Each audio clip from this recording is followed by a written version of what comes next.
Hey everyone, TechBarn back with another video, and today we have one of the classics when it comes to gaming mice.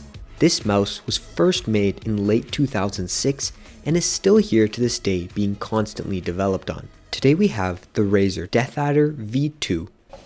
Starting off with the unboxing.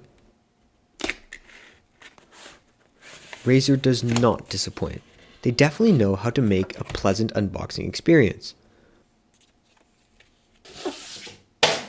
One thing that I would say about the Deathadder's unboxing is that it was a bit hard to open because of all the flaps that are interlocked with one another. Moving on to the mouse itself. With the classic Deathadder feel, we can say that this mouse is able to look subtle in an office environment or look classy as part of a gaming setup. On the bottom of the mouse, we have two plastic feet which make the mouse glide elegantly like a figure skater on any mouse pad. It is also pretty light at only 82 grams, which doesn't hurt your wrist for long durations of time. When it comes to the V2, we are able to still see the classic Deathadder shape, but Razer has been able to improve on a lot of tiny details. The feet, the cable, the sensor, and things which overall make the mouse better for the user instead of better on paper. We see that they have a finger groove on the right click so that your fingers feel more secure and in place. There are also some very nice rubberized textures on the side so that you are in control of every single movement.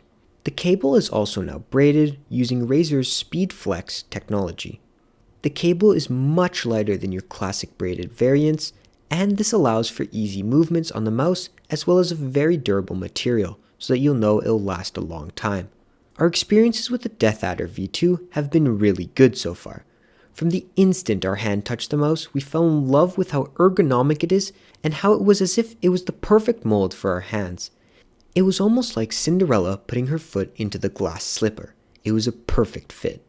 We also liked how the RGBs on this mouse are pretty subtle with only two lighting zones, one on the scroll wheel and one on the back of the mouse, and they can be easily controlled via the Razer Synapse program.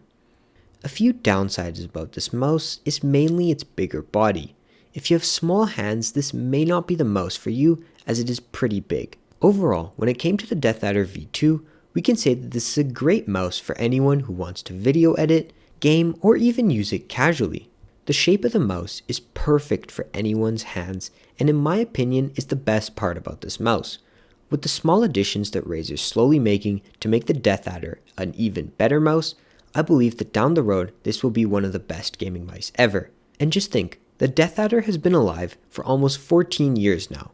There has to be something good about it that's making it survive for this long. Thanks for watching.